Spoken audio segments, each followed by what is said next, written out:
Walker with a rebound. Kiss the grass for three.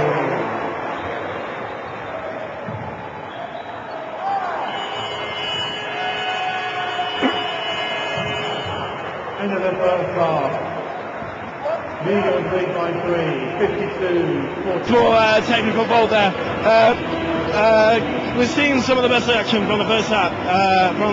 I was wondering if I might ask you a few questions. The Worcester Wolves were only formed just over 6 years ago. That's correct, isn't it? And you've been promoted in 4 of those seasons and had a bit of success in the Cup, Steve. In your first season in the top flight of the British Basketball League, you've had a bit of a disappointing run so far, I believe.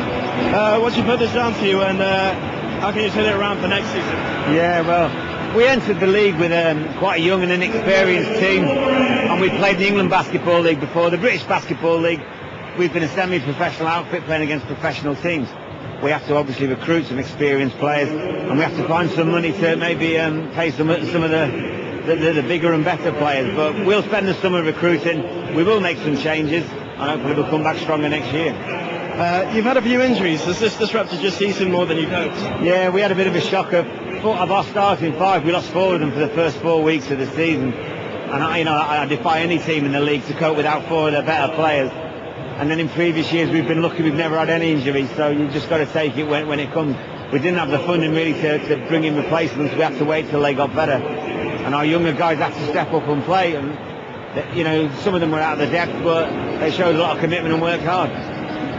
You've retained the full support of the fans, and there's always an intimidating atmosphere from the away teams. What do you put this down to? Yeah, I think the fans have been quite tolerant. They've had 5 good years out of us when we brought silverware back. So that they were bound to have 1 year when we weren't winning everything. Having said that, I think next year if we don't win more games, we might lose 1 or 2. So, but they've been great this year. Yeah, they care about the club. As long as the players try, they'll tend to come back and help. What do you see as the long-term future of Worcester basketball? What? Sorry. Where do you see the future of Worcester going? If we can strengthen the team next year, it'd be nice to have a mid-table finish next year and make the playoffs, which is the top 8 teams. We've got some very good people in the club, so we'll keep working and hopefully we'll consolidate ourselves in the top flight of British basketball. Maybe in 10 years' time we'll play in Europe, who knows? Can you explain the format of the British Basketball League top divisions in terms of relegation and the playoffs? Yeah, obviously, unlike football, if you get promoted, you get 1 year to consolidate. So even though we finished bottom this year, we still get a chance to learn from what's happened this year. If we finish bottom again next year, we get put down. So it's good because you get a year to learn your lesson. Obviously, you throw a bit more money at it, but you get a chance to learn from it. So, we've got to sort it out for next year. For many people, a lot of people obviously familiar with the NBA. So, can you just explain the main differences between the NBA and the BBL? For instance, the 10 quarters. The NBA, obviously, the biggest difference is the players get paid a hell of a lot more money, and they have obviously there's different time phases, but and they have longer timeouts. A lot of the NBA caters for TV, so that they build the game around advertising opportunities. The cheerleaders is a big thing, and they make it more of a show really. And the referees are a lot more flexible with things like travels and fouls because they don't want to keep stopping and starting the game. And they also, the 3-point line's a bit closer, so more 3-pointers go in. It's more of an entertainment business, really. How does scouting work? And are there many new players possibly joining the Wolves in the off-season this year? Yeah, we have good links with about 6 or 7 universities in the States. We have very good links in Lithuania, also in Belgium and in Sweden. And if we're really interested in a player, we'll fly out to watch him if he's still in season. Otherwise, our scouts will send us lots and lots of videotapes. But we have to be careful because some of the players will edit the tapes and just put the best bits in. So we obviously try and see full games so we can see if the players are genuine contenders or not. But we'll fly about this summer and go and meet some of the players abroad. Sheard joined mid-season and has become a big hit with the fans. How much of an impact do you feel he's had to the Wolves team? Yeah, Solomon's an exciting player. Obviously he slams the ball a lot and the fans like that. His foul shooting hasn't been great, and I think he's made about 30% of his foul shots, so teams are actually fouling him because they know he's going to miss his foul shots. But having said that, his rebounding is probably the top rebounder in the league. So he brought a lot of energy when we sent an American player home. So we'll sit down and have a think about whether we retain Solomon or not, and we'll discuss that with him as well. Also, Andy Harper appears to be having a good season in terms of points. How much of a vital member is he to the team? Yeah, I mean, Andy's been one of the top scorers for the last 2 years. He's had a bad injury this year that kept him out for 5 or 6 weeks, and he's not quite been the same, to be honest, but he's shooting quite well tonight, so he needs a big second half, and he wants to end the season on a high. But he's a go-to player when, we're under pressure, but he gets a lot of attention off of the team's defenders. So what's a typical day for the director of basketball of the Worcester Wolves?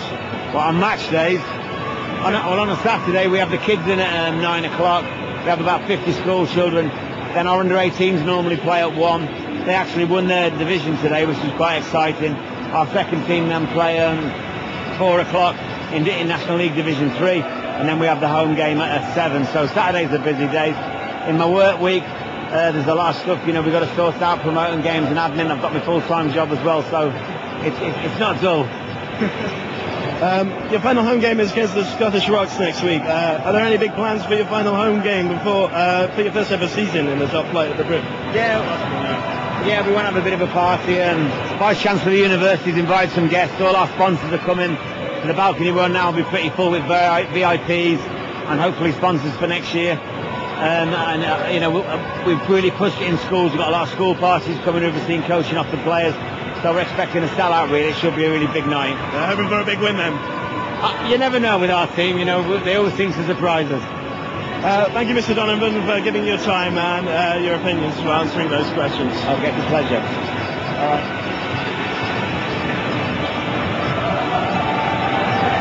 Well, before the players come out, we have one more interview for you to come and watch. Here it is.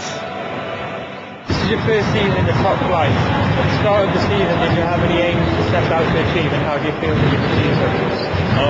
Well, coming into the season, since I came in about a month after the season had already started, I just wanted to get my feet set in the BBL and try to do what I can do for this team and try to help the team as much as possible. We kind of set a goal to try to at least be in the top 8, try to make it to the playoffs. Unfortunately, with the injuries and other things going on, we wasn't able to see that goal. You just mentioned you did join the season late. How have you settled into the team? Once I got here, I think pretty much a lot of the guys knew me from previous season, from last year. So once I got here, off the court, everything we was all comfortable off the court and everything.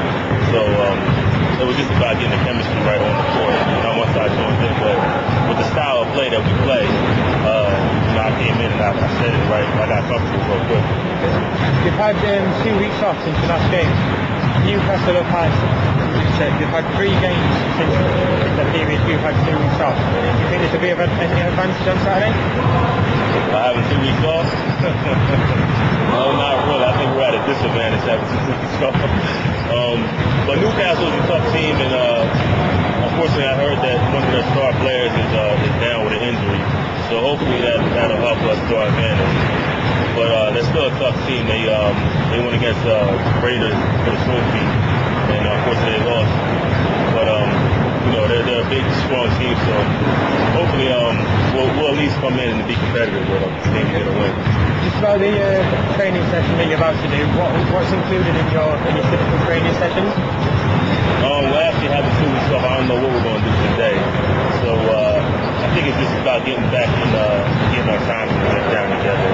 We'll probably do some shooting drills and probably go up and down full court just to get everybody just sweat going and get everybody back in shape. Solomon, thanks very much for your time. All right. Thank you. Cheers.